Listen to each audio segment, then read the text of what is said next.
You've seen him before, not in interviews, not in speeches, but in photographs.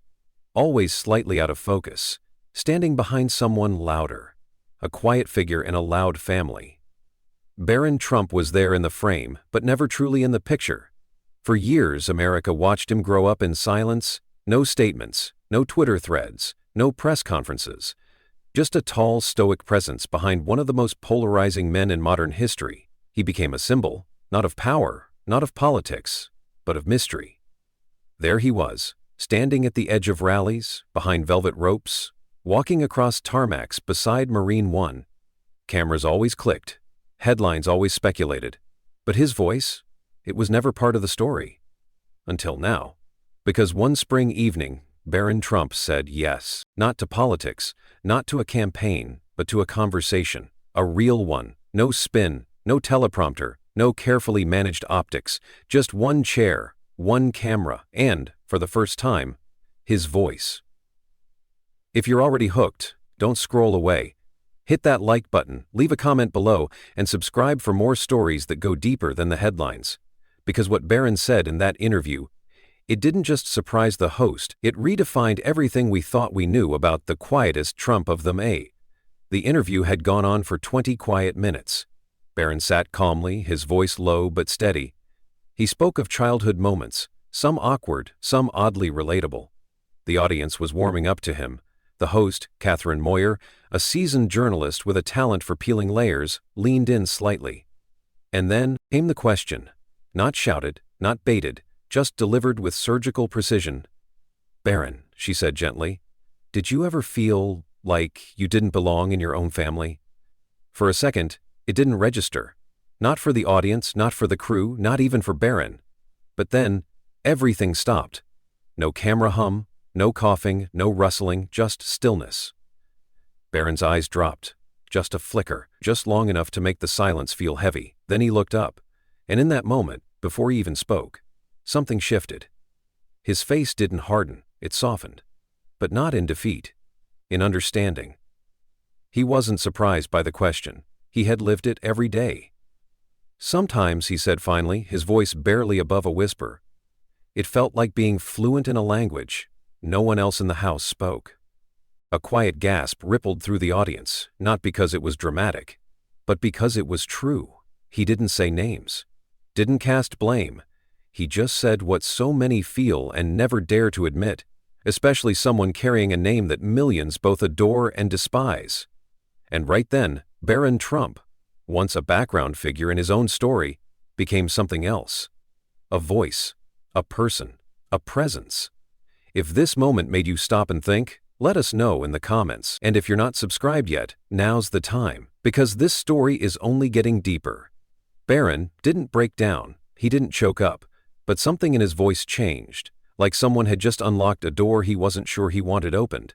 He sat back slightly in his chair, eyes no longer on Catherine but somewhere far beyond the studio lights. "I remember being 10, he said. "We were at some event.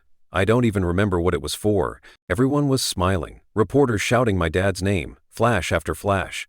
I was standing there, invisible, not because they couldn't see me, but because I didn't matter." The room stayed silent. "When people talked about me," he continued, "they always said things like, 'He's so tall,' or 'He's so quiet,' or 'He's just a kid.' But no one ever asked me anything. Not what I thought, not how I felt, just headlines, just assumptions." He turned back to Catherine, his voice now firmer. "Imagine growing up where every word has to be calculated, every expression might become a meme, where if you laugh too hard or say the wrong thing, it'll be Barron Trump, the outburst. So, yeah, I got good at being silent, because silence couldn't be twisted." The audience felt it, not just the weight of the words, but the ache of a young man finally saying them out loud. "But silence," he said, "doesn't mean agreement. And it sure as hell doesn't mean you don't have something to say." Catherine sat back in her chair, visibly moved. This wasn't the Barron she, or anyone, expected. This was no longer about politics, family legacy, or public image. This was about a boy who had grown into a man, not by becoming louder, but by learning when to finally speak. If this part of the story hit you, share it, drop a comment. And if you haven't yet, subscribe. Because Barron's not done talking. Not this time. There was a pause, a long one. Catherine didn't interrupt. The audience didn't stir. Because everyone could feel it. Barron Trump wasn't finished. He leaned forward this time. No more searching for words, no more hesitation. For a long time I thought maybe that was my role. To be the quiet one, the well-behaved son, the kid who doesn't speak unless spoken to. That maybe my job was to just carry the name and not ask questions. He looked directly into the camera. But I've learned something. Carrying a name doesn't mean carrying a script, another beat. I'm not the sequel. I'm not the next generation Trump. I'm not a draft of someone else's legacy. I'm not here to finish what someone else started. The audience murmured. It wasn't defiance they heard. It was clarity. Identity. A line drawn in quiet confidence. I respect my father. I love him. But I'm not him. I don't think like him. I don't want what he wants. And that shouldn't be seen as betrayal. It should be seen as being human. Now, Catherine leaned in, her voice low, unsure if she should even break the moment. Then what do you want, Barron? He smiled. The first real smile of the interview. I want to create, not control. I want to build something that doesn't need headlines to matter. I want to be heard, not just seen. And there it was. Not a rebellion, not a scandal, but a quiet revolution. From a son who chose not to follow footsteps but to walk his own path barefoot. If this moment spoke to you, you know what to do. Like, comment, and subscribe. Because stories like this, they matter. And not just because of the name attached. The interview ended quietly. No fireworks, no viral mic drop, just a soft thank you and a handshake. But outside the studio walls, the world was far from quiet.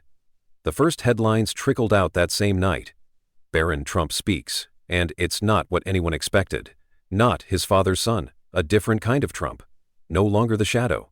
Then came the reaction videos, TikToks, commentary breakdowns, Twitter threads. People weren't arguing about politics. They were feeling something. Like a storm had passed through and left clarity behind. On one side, those who admired the courage. Finally, someone from that family said something real. He didn't reject his father, he reclaimed himself. On the other, confusion, even anger. Is this the beginning of the end of the Trump dynasty? How dare he speak like this on national TV? But through the noise, something remarkable happened.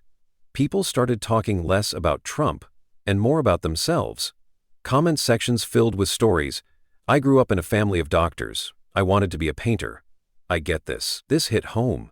I've always felt like the quiet one in a loud family. I cried. Because for once, it felt like someone understood what it's like to be expected instead of asked. It wasn't just an interview anymore. It had become a mirror. Barron Trump, the boy no one thought had a voice, had spoken, and in doing so he gave others permission to finally speak too. If this story shook something in you, share it. Like, comment, subscribe. Because sometimes it takes the quietest voice to wake us all up. The world didn't shatter. There was no explosion, no scandal, no family feud broadcast live. Just a conversation. And one sentence that lingered long after the camera stopped rolling. Silence doesn't mean agreement. It was quiet, calm, almost too gentle to carry weight. But for those who had lived their whole lives biting their tongues, shrinking themselves, following paths they never chose, it echoed like thunder. Barron Trump wasn't trying to tear anything down. He wasn't rebelling. He wasn't grandstanding. He was naming something so many never dare to say out loud. That you can love someone and still disagree with them. That you can carry a last name without carrying its every belief. That being born into a legacy doesn't mean becoming its echo. And maybe that's the real legacy Barron started building. Not in headlines or elections, but in quiet, unshakable honesty. A reminder that silence, when broken with truth, can change everything. So if you've ever felt unheard, unseen, or misunderstood, know this. Your voice matters. Even if it's late, even if it's just one sentence in a world full of noise. And if that resonates with you, don't leave in silence. Like, share, comment, subscribe. Because your voice, like his, deserves to be part of the story.